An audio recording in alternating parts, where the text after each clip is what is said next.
Boa noite, irmãos. Antes de qualquer outra coisa, queria dizer aos irmãos que é um grande prazer, não é, estar conhecendo agora essa comunidade, no caso, né?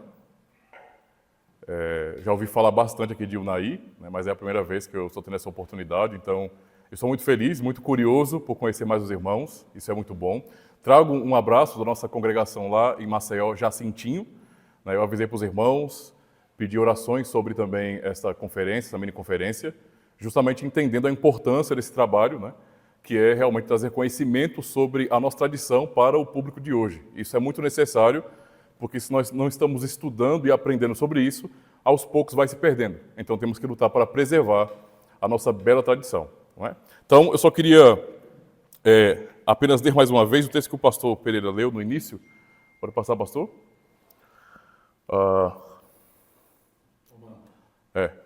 Só dá uma passadinha ali. Ótimo, né? Então, um texto muito conhecido, porque nele se descobre a justiça de Deus de fé em fé, como está escrito, mas o justo viverá pela fé. De todas as doutrinas ou legados, meus irmãos, que podemos verificar da grande reforma protestante, e são muitas na verdade, não é? Uma verdade realmente foi anunciada, pregada e espalhada por toda a Europa daqueles dias, que foi justamente a pregação sobre a justificação somente pela fé. Uma pregação que incomodou, obviamente, não é, a Igreja Católica Romana e todos aqueles que realmente eram sinergistas ou eram monergistas, centralizavam o poder do homem acima de tudo. E essa pregação trouxe muita libertação a muitas almas, a muitas ovelhas de Cristo que estavam apenas ouvindo que elas deveriam se esforçar ao máximo para alcançar sua salvação, cooperando com Deus. Então foi uma mensagem muito necessária.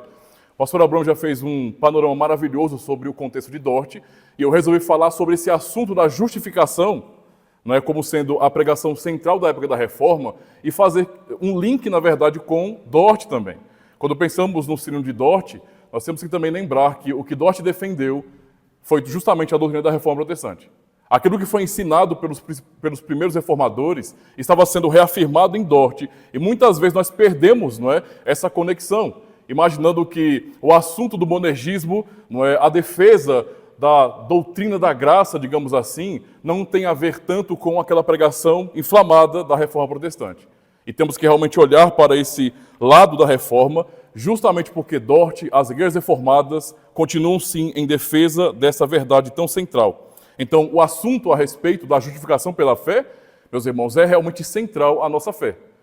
E é importante falar sobre esse assunto justamente apontando para uma pessoa que era uma daquelas almas perturbadas. Havia muitas almas perturbadas. Se não há pregação fiel na igreja, pregação sobre a graça de Deus, e na verdade há, não é, a ênfase no poder humano, na capacidade humana, e as vidas olham, não é, cada um olha para si mesmo, e não consegue ver essa força para fazer aquilo que é ordenado, então haverá perturbação. Devemos confiar em nossa própria força, mas sabemos que nós somos pecadores. Como vamos mudar essa realidade? Então, uma alma perturbada naqueles dias foi justamente Martinho Lutero. Por isso, vamos pensar um pouquinho sobre Lutero a respeito desse assunto. Então, Lutero e suas perturbações com a caricatura medieval, não é, de Deus. Lutero foi educado teologicamente, meus irmãos, em um tempo onde a esperança era só um nome. Só um nome. A igreja de Roma vivia no auge da hipocrisia. De um lado havia imoralidade tal que mesmo os padres se embriagavam nos prazeres da carne. E temos realmente muitos relatos históricos sobre isso. Mas, de outro lado, de maneira muito estranha, havia um certo legalismo quando era ensinado àquelas pessoas que elas deveriam ser as melhores para tentarem alcançar a salvação ou então manter a salvação. E isso era ensinado para aquelas pessoas. E então, diante de uma situação como essa, como que uma vida, como que uma alma perturbada por conta de seus próprios pecados poderia encontrar paz na luta contra esses pecados? Se a referência que eles tinham, por exemplo, era justamente aquela visão errada sobre os santos até então da igreja. Pessoas que eram, na verdade, ensinadas como se fossem realmente perfeitas, como se tivessem alcançado, na verdade, tanta virtude, mas tanta virtude que poderiam até compartilhar com os outros. Como uma alma, não é, que estava buscando a misericórdia de Deus poderia ter paz, se tudo que eu ouvia da igreja era: seja o melhor que você pode ser. Seja santo, seja perfeito, para que você possa ser digno do perdão de Deus. Deus era então, meus irmãos, na visão das pessoas, o Todo-Poderoso, Santo e Justo, que não inocenta o culpado. E quem poderia ajudar aquelas pessoas? Não havia pregação sobre isso. Tudo que se falava era sobre o juízo de Deus. As pessoas dependiam então da igreja, da instituição em si, do Papa, do clero, das ordens, do sacrifício de indulgências. Tudo era inventado para que as pessoas ficassem ali tentando, de alguma maneira, alcançar a redenção por seus esforços. E veja como isso é perturbador. O sinergismo realmente, para aqueles que são honestos, é perturbador. Tentar alcançar a misericórdia, a salvação, tentar ser digno nesse sentido do perdão de Deus, é algo terrível quando você sabe quem você é de verdade. Miserável pecador. Assim Lutero era atormentado, profundamente. Mesmo sendo um padre, mesmo sendo alguém dedicado a uma vida piedosa, como ele estava aprendendo ali, ainda assim ele era perturbado. Por causa disso, então, Lutero, que era honesto consigo mesmo, sabia de seus pecados, das tentações de seu coração, mas, ensinado em uma teologia impiedosa, odiava a justiça de Deus. O assunto da justiça de Deus, então, era odiado por Lutero. Ele não podia, nesse sentido, meus irmãos, encontrar saída em Deus para as suas angústias. Sua graça estava muito distante dele, pois, como justo, ele deveria punir os pecadores. Ou seja, e a punição era tudo o que Lutero entendia sobre Deus. Era a expectativa dada por ele quando ele aprendeu. Temos uma afirmação do próprio Lutero aqui, bem interessante.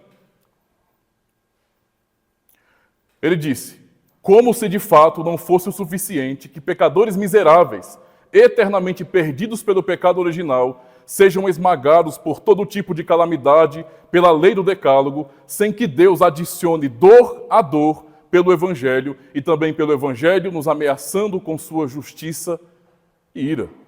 Era isso que aquele homem tinha no seu coração sobre Deus. Foi isso que ele aprendeu. Seja perfeito. Porque tudo que você tem no Evangelho é a promessa de condenação, da ira de Deus.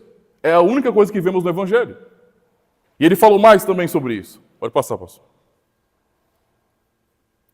Pois eu odiava aquela palavra justiça de Deus, que de acordo com o uso e costume de todos os professores, eu tinha sido ensinado a entender filosoficamente a respeito da justiça formal ou ativa, como eles a chamavam, com a qual Deus é justo e pune o pecador injusto.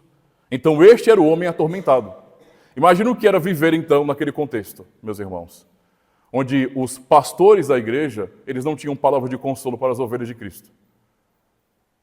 Simplesmente isso. Olhem para os santos. Olhem para os santos. Eles foram bons, dignos. Eles foram dignos de alcançar a redenção. Então, imitem o exemplo deles. Tentem fazer o máximo que vocês puderem fazer. Mas para quem era honesto e entendia a sua própria miséria, como a palavra do Senhor nos ensina, esse era o tormento.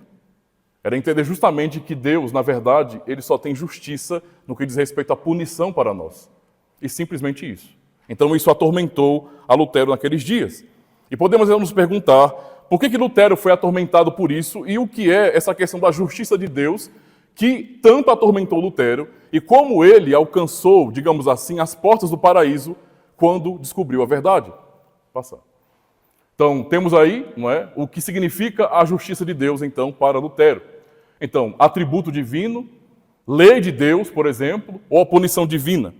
Em primeiro lugar, não é, para aquilo que era ensinado na época, quando se pensava em justiça de Deus, a justiça, então, poderia se referir ao atributo divino, ou perfeição, ou virtude de Deus. Esta é a justiça intrínseca, é um atributo divino, onde Deus ele está sempre em conformidade com o seu próprio padrão. Ele é santo e justo e ele age de acordo com essa santidade e justiça. O Senhor, então, adere constantemente ao seu próprio padrão, não é, de caráter. Todo o seu pensamento, vontade e ações são guiados por isso, porque Deus é justo e Deus é santo. E ele está sempre em perfeita harmonia consigo mesmo, com o seu próprio padrão. E ele nunca deixa de ser, não é, justo nesse sentido. Quando pensamos nessa questão desse tipo de justiça, é o que podemos observar, por exemplo, né, em Romanos capítulo 3, verso 5, onde Paulo diz: mas se a nossa injustiça recomenda a justiça de Deus, que diremos? Ou seja, este é o sentido da justiça nesse texto, por exemplo. Ok? Deus, então, ele não simplesmente tem justiça, mas ele é justo. Ele é a própria justiça. E sendo assim, ele não pode negar a si mesmo. Sua justiça está ligada à sua santidade. E não podemos mudar essa realidade. Qualquer mudança nos atributos de Deus, não é, na verdade, se constitui em uma idolatria. Porque a pessoa cria um ídolo, chama de Deus, mas não é o Deus da Bíblia. Então está adorando a um outro Deus, não é? A um ídolo que foi criado em seu próprio coração. Não é? E se alguém perguntasse, mas Deus também não é amor? Por essa ênfase na justiça, não é? Na ira, na glória, por exemplo, Deus também não é amor? E a resposta clara é claro que Deus é amor. Só que o amor de Deus, nesse sentido, não está em contradição com a sua justiça, e essa é a beleza de Deus. Mas por aquela teologia medieval, não havia essa compreensão. Por isso havia tormento daquelas pessoas também. Isso é muito importante compreender. Porém, este não é o ensino que nós temos em Romanos 1:17. Tá? Então Lutero tinha toda essa mentalidade aí, mas não é o ensino que Paulo nos dá em Romanos 1:17. Em segundo lugar, não é, a justiça como lei. A justiça de Deus poderia se referir a ele e dar uma lei ao homem, sua criatura racional e moral, e exigir que ele obedeça a essa lei. Como ele é o seu próprio padrão justo, o Senhor não pode deixar o homem sem um padrão de pensamentos, de palavras e ações. Assim, meus irmãos, o Senhor dá ao homem um padrão, sua lei moral, que está resumida no Decálogo. Por isso Lutero cita nos 10 mandamentos, né? Porque era a ideia de você entender que Deus deu os 10 mandamentos simplesmente para que eles fossem cumpridos. Você pensa na lei como sendo apenas uma regra, um código de conduta que deve ser cumprido à risca, e é isso que se diz sobre a lei.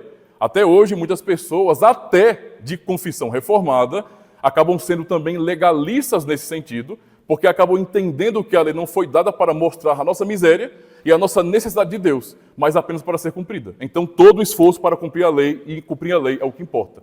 É o resumo da vida cristã, o que não é aquilo que nós aprendemos na palavra de Deus, porque isso foge da questão da própria graça em si.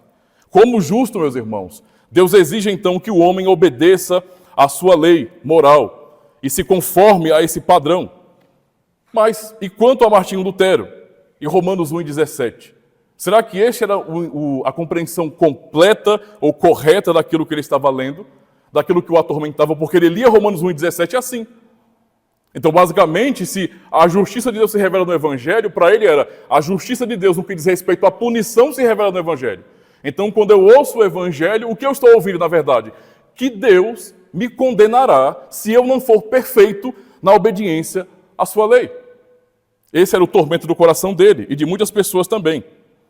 Em terceiro lugar, vemos então, uma vez que pensamos na lei, também na própria punição dessa lei. A justiça de Deus, então, poderia se referir justamente ao ato de Deus, não é, ativo de condenar o pecador, e simplesmente isso. Este era o entendimento. Imagine que vocês chegam em uma congregação e tudo que o ministro, o pastor tem a dizer a vocês é simplesmente isso. Os 10 mandamentos. Obedeçam de maneira perfeita. E comecem a cobrar os membros da igreja para que realmente demonstrem essa obediência perfeita. E todas as vezes que vocês não conseguirem perfeitamente, como ele está lendo o texto da palavra de Deus, obedecer à risca, ele vai te ameaçar com a condenação. Como é num contexto sinergista. Né? Você, como, não sei se foi a irmã que disse ontem, né, você dorme salvo e acorda condenado. Né? Você ouve hoje que Cristo salva, mas porque você não é perfeito, amanhã você acorda condenado. Você não tem segurança nenhuma. Mas que salvação é essa?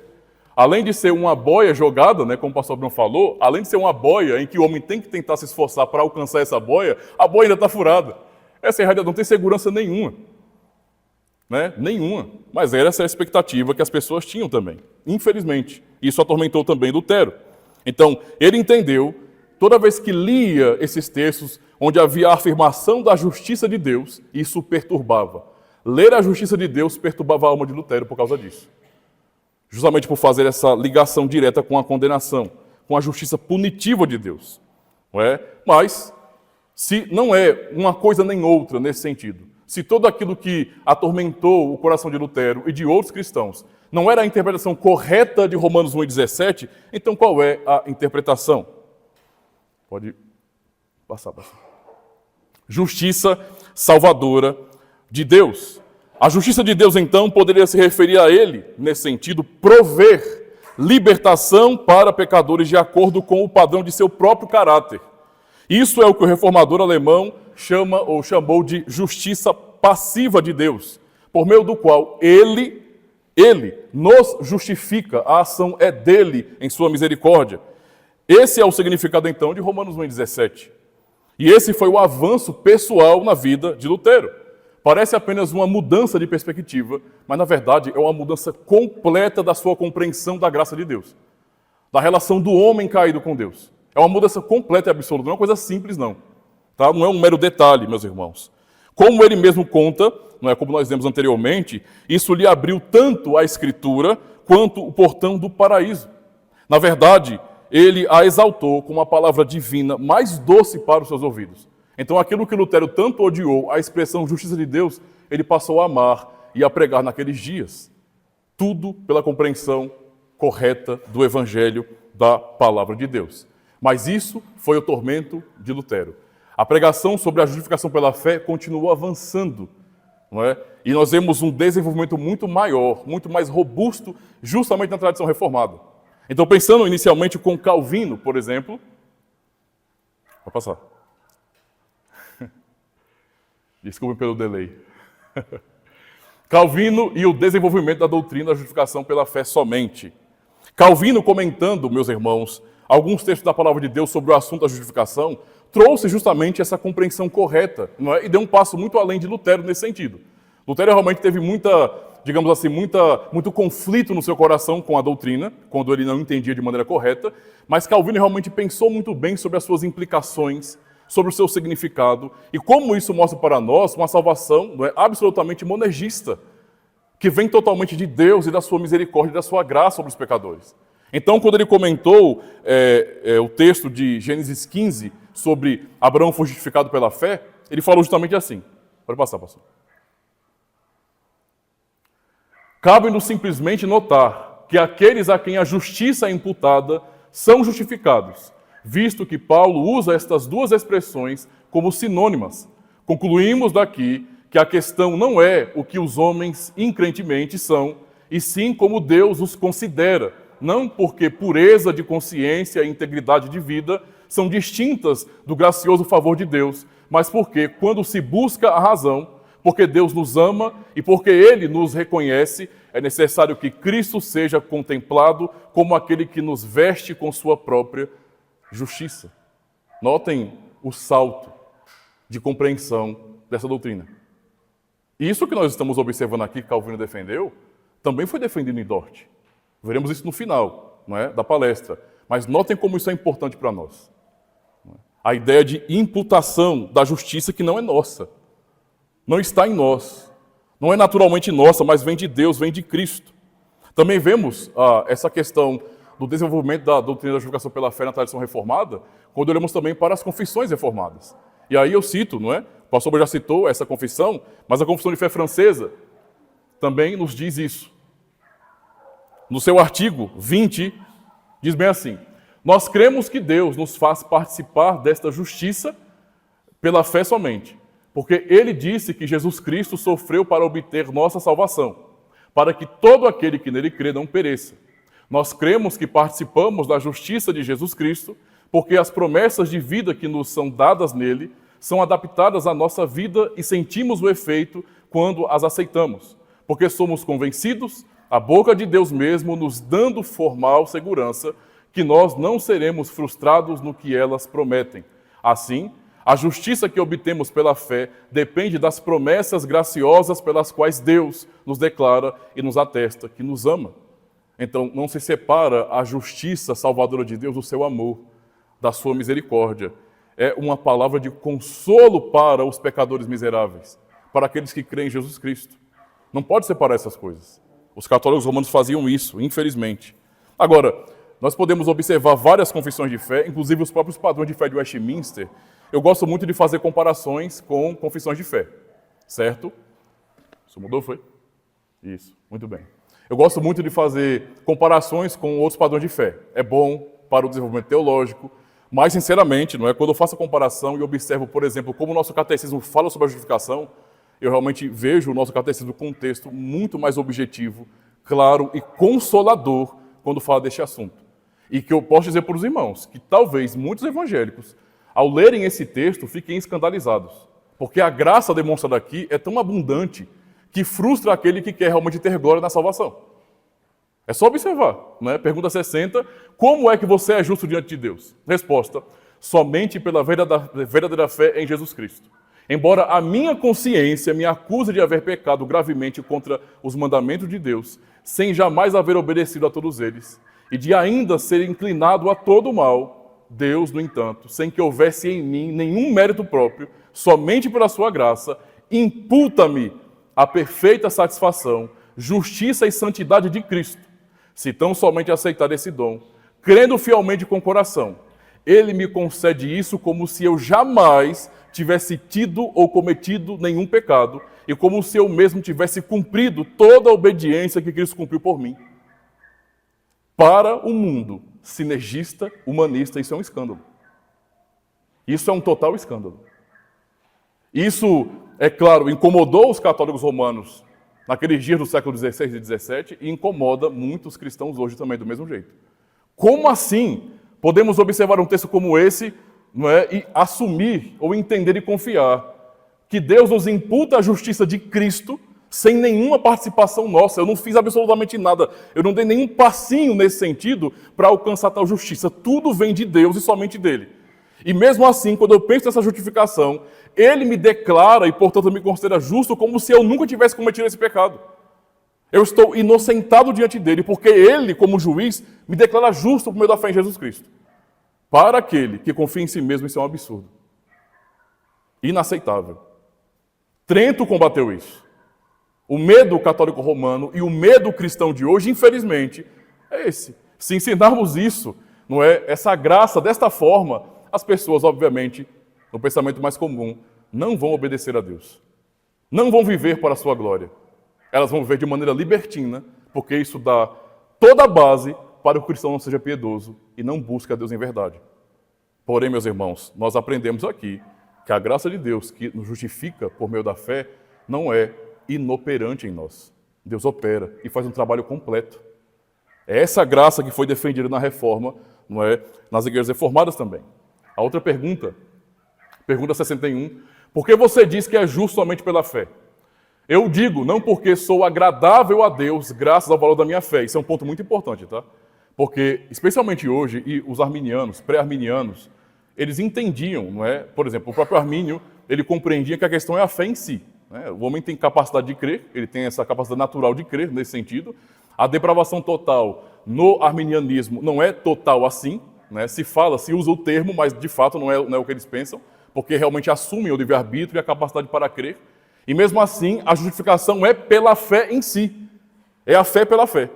O que é muito comum hoje, né? A pessoa entende que é a fé pela fé e pronto. Não entende que a fé é apenas uma mão vazia, uma ferramenta, que na verdade a justiça, a salvação vem de Cristo e não da própria fé em si. Por isso é dito no catecismo, não sou agradável a Deus graças ao valor da minha fé. Não tem a ver com isso, tá? Pois somente a satisfação, a justiça e santidade de Cristo é a minha justiça diante de Deus. É somente pela fé que posso receber e fazer dessa justiça, que é de Cristo, não é? A minha própria justiça. Esta foi a graça que Lutero compreendeu naqueles dias. Por isso ele teve alívio no seu coração. E por isso pregou, e outros reformadores também. E é o que foi defendido sempre nas igrejas reformadas. Por isso precisamos realmente amar essa doutrina e defendê-la de todo o coração, meus irmãos. Ainda que o mundo se escandalize com a graça, temos que pregá-la. Não temos que ter medo de jeito nenhum. Não é como, por exemplo, vamos imaginar, não é? Eu vou fazer um teste com alguém, então eu vou abençoar uma pessoa, vou ajudá-la e vou pensar bem assim, se eu fizer tanto por aquela pessoa, de repente pensando em um filho, não é? Em um parente, em um irmão da igreja, se eu ajudar tanto, se eu beneficiar tanto, ele não vai ter motivação nele mesmo para fazer alguma coisa, por si, por exemplo. Só que isso funciona para a nossa realidade, o nosso contexto, as nossas relações humanas. Quando o assunto é Deus abençoando o pecador, Deus faz uma obra completa. Não é uma coisa assim onde Deus apenas dá uma ideia, não é? E fica essa questão subjetiva de o pecador fazer alguma coisa ou não. É algo realmente completo que vem da graça de Deus, uma graça operante, meus irmãos. Agora sim, uma vez entendendo o desenvolvimento da justificação pela fé também na tradição reformada, podemos olhar um pouquinho para Dort. Pode passar, pastor. Os arminianos na contramão da reforma. Esse é um ponto importante para entendermos hoje, porque, infelizmente, não se faz hoje, não é, esse link direto.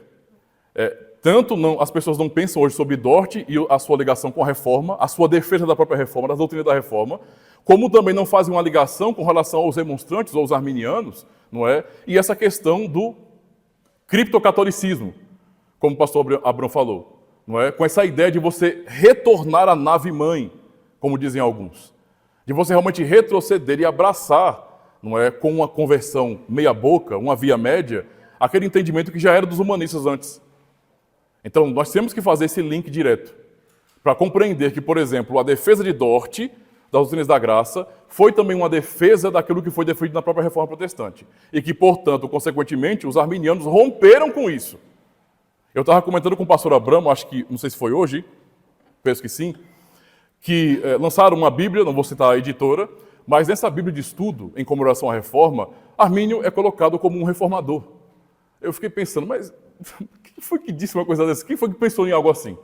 Faz uma ligação de Armínio como sendo um reformador. Como? Ele era um pastor das igrejas reformadas. Morreu como tal, ele não era um reformador.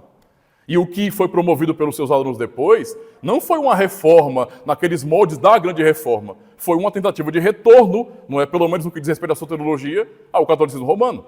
Então não tem nada de reforma aí não. Tá? Isso é bem importante compreender. Mas vamos tentar ser mais objetivos para mostrar como os arminianos estavam realmente de mãos dadas com o catolicismo romano. Pode passar. Observando os cânones de Dort. Pode passar, pastor. Armínio, por exemplo, falou algo, não é? Um pouco estranho.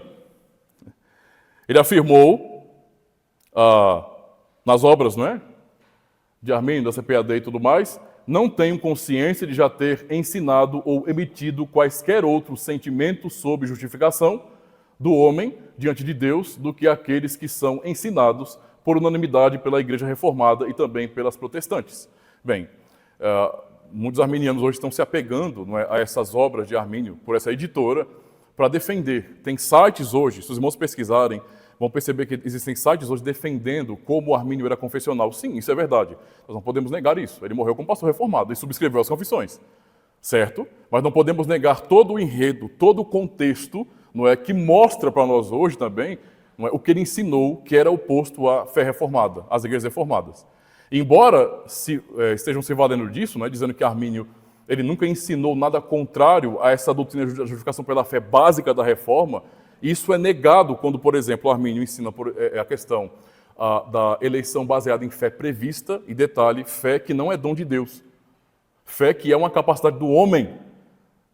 Entende? Isso quebra a doutrina de justificação pela fé da reforma, porque a compreensão de Lutero, como a de Calvino e de toda a tradição reformada, era justamente que esta fé, por meio do qual somos justificados com a justiça de Cristo, é um dom da graça de Deus. Ela não é uma capacidade do ser humano, já que nós somos, por natureza, mortos em delitos e pecados, escravos do pecado. Então não pode ser algo natural. Armínio compreendia assim, logo, sua doutrina da justificação não era a doutrina reformada. Não era a doutrina da reforma protestante. Tá? Isso é importante compreender. Pode passar, pastor. Observe então, não é? Capítulo 3, 4 dos cânones de Dort, heresia 4. O homem, observem bem, o homem não regenerado não é realmente ou totalmente morto em pecados, ou privado de toda capacidade para fazer o bem. Ele ainda pode ter fome e sede de justiça e vida, e pode oferecer sacrifício de espírito contrito e quebrantado que agrada a Deus. Isso é a descrição para eles daquela vida não regenerada. O homem que ainda está morto em delitos e pecados tem todas essas condições aí. Toda essa capacidade. Isso é a defesa, nesse sentido, do livre-arbítrio, a defesa da capacidade do ser humano. Isso mostra para nós que eles não criam, por exemplo, na depravação total de verdade. Não admitiam o ensino da Escritura. Tá? E isso era ensinado por eles também. Pode passar, pastor. Heresia 6. Na verdadeira conversão do homem, Deus não pode infundir novas qualidades, novos poderes ou dons na vontade humana. Portanto, a fé, ouçam bem, que é o começo da conversão e que nos dá o nome de crentes, não é uma qualidade ou um dom outorgados por Deus. mas apenas um ato do homem. Somente com respeito ao poder para alcançar a fé, graça preveniente, né, pode-se dizer que é um dom de Deus. A fé é simplesmente um ato do homem, uma capacidade do homem. É daí que vem o entendimento hoje que dominou e contaminou a cristandade moderna, não é? De que tudo, na verdade, depende de uma decisão do homem. Tudo depende da decisão do homem. Porque a fé é só um ato. Então leve o indivíduo a uma decisão e pronto, a obra está feita. Essa compreensão não é bíblica, não é ortodoxa, isso não é o que a Escritura ensina. Não é a doutrina da igreja, meus irmãos. É um rompimento, por exemplo, com a teologia de Agostinho. Total. Total. Tá? Pode passar, pastor. Muito bem. Os arminianos e Trento de mãos dadas. Vamos observar, então, um pouquinho sobre uma comparação. São muitos assuntos em Trento, né, sobre a justificação pela fé. São muitos artigos, na verdade, muitos cânones. E os irmãos, se fizerem uma leitura dos artigos de Trento, por exemplo, sobre a justificação, vão notar como que a remonstrância nesse assunto é tão parecida. Tem a mesma teologia, tá? Então, pode passar. Olha a comparação. Cânon 9, então, dos cânones de Trento, que diz bem assim: se alguém disse que pela fé o ímpio é justificado de tal modo como para dizer que nada mais é obrigado a cooperar a fim de obter a graça da justificação e que não é, de forma alguma, necessário que ele esteja preparado e disposto pelo movimento de sua própria vontade, seja anátema. Isso é catolicismo romano, Trento. E agora remonstrância, tá? Heresia 9. Graça e livre-arbítrio são as causas parciais que operam juntas, sem pelagianismo, ok? Operam juntas no início da conversão. Pela ordem destas causas, a graça não precede a operação da vontade do homem. Deus não ajuda efetivamente a vontade do homem para a sua conversão, enquanto a própria vontade do homem não se move e decide se converter. É a mesma doutrina. É a mesma doutrina. A mesma compreensão dos católicos romanos, defendida em Trento contra a reforma, é o que nós vemos também na remonstrância. A mesma doutrina. E hoje, pessoas defendem isso com o nome de evangélicas e, infelizmente, aquela compreensão, não é, de que a verdade é absoluta, de que nós temos a verdade revelada pelo Senhor, que essa verdade que não é relativa, então não pode ser misturada, diluída. Isso está se acabando cada vez mais. Há um ecumenismo tomando conta da cristandade cada vez maior. Até pessoas de tradição reformada, de confissão reformada, estão olhando para isso e dizendo que não há problema nenhum. O que é até contraditório, porque eles acabam aceitando isso aqui, que é arminiano, e rejeitando o de cima, que é católico romano, sendo que a doutrina é a mesma. É a mesma doutrina. O mesmo ensinamento semi-pelagiano. A cooperação de Deus e o homem para uma salvação efetiva. E dizendo ainda mais que Deus não ajuda, ou Deus não opera, sem que primeiro o homem faça. Então, primeiro o homem faz, para que então Deus venha e coopere. Deus ajude o ser humano. Esse é o ensino que encontramos no catolicismo romano e também nos alunos de Armínio e de muitos evangélicos hoje. O que mudou, meus irmãos? Se isso era heresia, não é, há 400 anos, e pensando na reforma, né, há 507 anos, por que hoje é tolerado e aceito como sendo normal, como sendo também ortodoxo e aceitável pelas igrejas? Isso é estranho, né? Pode passar, pastor. Observe, então, uma fala de Armínio aí. Todos os não regenerados têm, em virtude de seu livre-arbítrio, o poder de resistir ao Espírito Santo, de rejeitar a graça oferecida por Deus, de frustrar o conselho de Deus concernente a eles mesmos, de recusar o evangelho da graça e de não abrir o coração para aquele que bate. Inclusive, eu não coloquei slides sobre isso, né, porque eu estou me concentrando na justificação pela fé aqui, mas em outra palestra que eu realizei com o pastor Abraham também, no caso lá em São Paulo, eu dei um pouco mais de detalhes em trazer não só as falas, né, ou os escritos dos remonstrantes nos cânones, mas também de outros documentos apologéticos em defesa da remonstrância pelos próprios remonstrantes.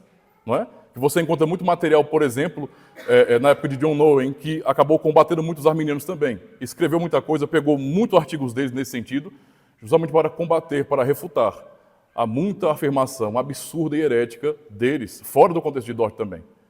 tá? E hoje parece que muitos tentam esconder isso aí. Então, esse material aqui da Graf, né, eu tenho que falar sobre isso porque não há conhecimento disso no contexto brasileiro não, tá? Não há.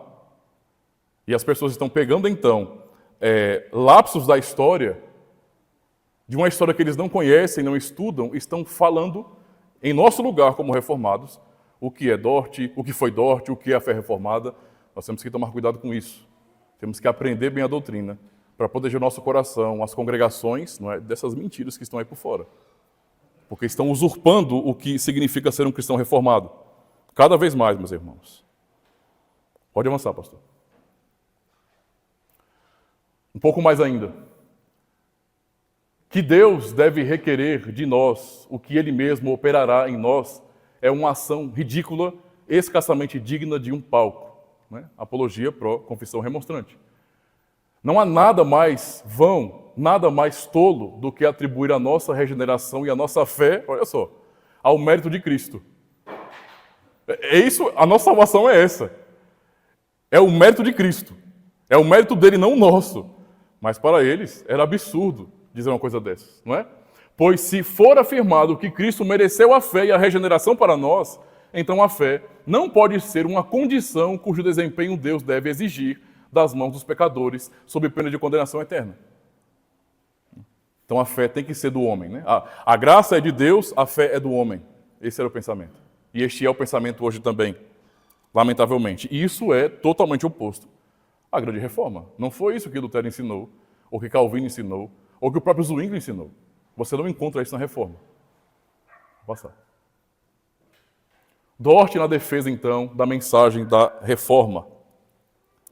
Observando, então, como que o sínodo defendeu o monergismo, e isso toca, não é, nas doutrinas da graça como um todo, podemos perceber, então, como que Dort reafirmou, como que Dort defendeu, como que nós podemos ver nos cânones de Dort, por exemplo, em todas as confissões reformadas, aquela mesma fé e esperança defendida pelos reformadores. Aquilo que libertou muitas vidas naqueles dias. Não é? Então, é importante realmente olharmos para isso. Observando, por exemplo, o capítulo 3 dos cânones, 3:4, né, artigo 14, como a fé é um dom de Deus. A fé é um dom de Deus.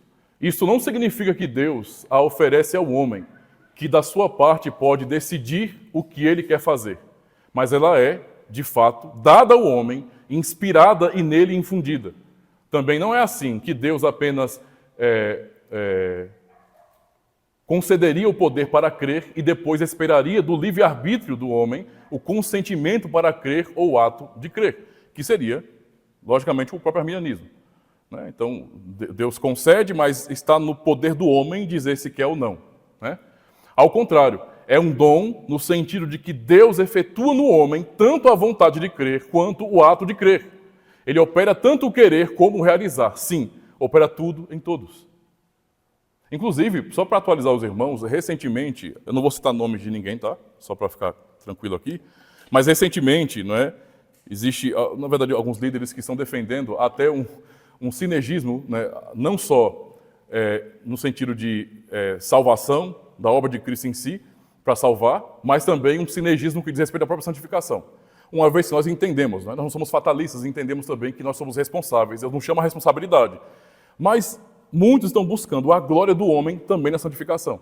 Então, eu estou falando sobre aceitável o termo sinergismo à santificação no calvinismo.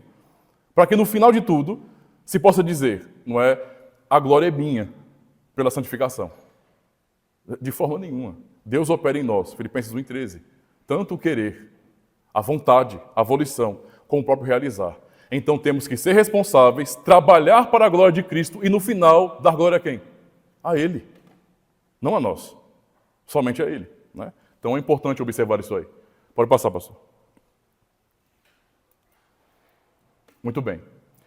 Só para os irmãos entenderem aí algumas falas desse livro, não é de Agostinho, compreenderem que não somente em Dort, né, mas eu poderia citar outros pais aqui, né, eu até anotei aqui, mas eu não quis colocar no slide para não ficar muito longo, na verdade, mas as falas de Inácio de Antioquia e de outros pais da igreja, não só Agostinho, não é, entendendo ou compreendendo, por exemplo, isso aí. Deus opera o que Ele exige de nós. e defendendo também a justificação pela fé. Então, Agostinho disse também, concede-nos, ó Senhor, o que nos ordenas e ordenes o que quiseres. Peçamos que Ele nos conceda o que nos ordena. É certo que fazemos, quando fazemos, mas é Ele quem nos faz fazer. Agostinho. Lutero compreendia assim também. Calvino do mesmo jeito, mas não os remonstrantes. Não os remonstrantes. Observe então, as falas de Calvino, quando ele tem um livrinho, eu esqueci o nome da editora, mas tem um livro de Calvino, na verdade é uma carta dele ao cardeal Sadoleto, e essa parte específica que eu extraí, que mostra a fala dele em defesa da justificação pela fé, que era combatida pelos católicos romanos. Então, você, isto é, o cardeal Sadoleto, em primeiro lugar, toca na justificação pela fé, o primeiro e mais agudo assunto de controvérsia entre nós. Esta é uma questão intrincada e inútil, onde quer que o conhecimento dela seja tirado, a glória de Cristo é extinta, a religião abolida, a igreja destruída e a esperança de salvação completamente derrubada. Essa doutrina, então, embora do mais alto momento, sustentamos que você, isto é, o Sadoleto e os demais católicos, apagou nefastamente da memória dos homens. Ou seja, era a compreensão de Calvino da centralidade da justificação pela fé somente, entendendo que fé é dom de Deus e a justiça que nós recebemos é de Cristo. Essa era a compreensão dele. E quando você tira isso, quando você remove ou altera, você acabou com a verdadeira religião. Não resta nada, é só uma capa, só um rótulo, Só um frasco vazio que tem um rótulo, mas não tem conteúdo, na verdade. Porque no fim os homens confiam em si mesmos. Então isso foi a resposta que Calvino deu a Sadoleto também. Podemos passar. Muito bem. Só citando algumas falas, meus irmãos, de alguns pais da igreja. Clemente de Roma, um dos primeiros pais, disse também, portanto, nós também, sendo chamados por sua vontade em Cristo Jesus, não somos justificados por nós mesmos, tampouco por nossa sabedoria, entendimento, piedade ou obras realizadas com santidade de coração, mas pela fé, pela qual o onipotente Deus justifica todos que já viveram. A quem seja a glória para sempre. Amém. Mais uma frase de Agostinho, ele diz bem assim, graça te é dada, não o saldo para te pagar. Graça te é dada. Por que então é isso chamado de graça? Pois é dada gratuitamente. Pois não foi por méritos prévios que compraste o que recebeste. O pecador, portanto, recebe primeiro essa graça, para que seus pecados lhe sejam perdoados. Boas obras acompanham uma pessoa justificada, não antecedem, a fim de que possam ser justificadas. Essa era a compreensão de Agostinho. As boas obras, elas acompanham essa justificação, essa obra de salvação de Deus, e não o contrário, como é entendido, por exemplo, no sinergismo arminianismo. Também Anselmo diz, estou concluindo, meus irmãos, e se Deus, ouçam bem, e se Deus o julgar, diga, Senhor, coloco a morte do Senhor Jesus Cristo entre o teu juízo e eu. De outra forma, não argumentarei, ou entrarei em juízo contigo. Ofereço seus méritos, não os meus, os quais deveria ter, mas não tenho. Ou seja, a compreensão deles, tudo o que eu tenho é Cristo. Eu não tenho nada a oferecer, a justiça é dele, ele tem justiça, são os méritos dele. Nada é meu nesse sentido, tudo eu recebo da tua graça. Bernardo de Claraval também disse, a mim basta apenas tê-lo como propiciação contra quem pequei. O apóstolo diz, um morreu por todos, logo todos morreram, intentando assim declarar que a satisfação realizada por um deveria ser imputada a todos, assim como um também levou sobre si os pecados de muitos. Essa é uma declaração também da época dos pais da igreja. Devemos então glorificar a Deus por conta disso, por entender que essa mesma doutrina, essa mesma verdade foi mantida, não foi alterada pelo grande sínodo. Quando lemos os cânones de Dort, quando estudamos a história de Dort, nós podemos compreender justamente isso. As igrejas reformadas defenderam e continuam hoje, pela graça de Deus, a defender essa mesma doutrina. Deus justifica o ímpio por meio da fé em Jesus Cristo. Fé que é dom de Deus, é um dom da sua graça e, portanto, toda a glória pertence a Deus. Eu quero concluir, meus irmãos, agora, sim. Eu falei sobre Lutero no início, não precisa passar não, pode deixar aí, pastor. Não precisa passar não, viu, agora não, pode deixar aí. Concluiu, né? Então agora eu só vou ler o texto de Lutero, de 1545, né? Na verdade foi publicado em 1545, mas é do período de 1510, quando ele vai dar o testemunho de como a compreensão correta de Romanos 1,17 mudou totalmente a sua vida. Então, ouçam bem. Eu tinha de fato sido cativado por um ardor extraordinário por entender Paulo na Epístola aos Romanos. Mas até então, não era o sangue frio sobre o coração, mas uma única palavra no capítulo 1, verso 17. Nele, a justiça de Deus é revelada, que tinha ficado no meu caminho, pois eu odiava aquela palavra, justiça de Deus, que de acordo com o uso e costume de todos os professores, eu tinha sido ensinado a entender filosoficamente a respeito da justiça formal ou ativa, como eles a chamavam, com a qual Deus é justo e pune o pecador injusto. Embora eu vivesse como um monge, sem reprovação, eu sentia que era um pecador diante de Deus, com uma consciência extremamente perturbada. Eu não conseguia acreditar que ele estava apaziguado pela minha satisfação.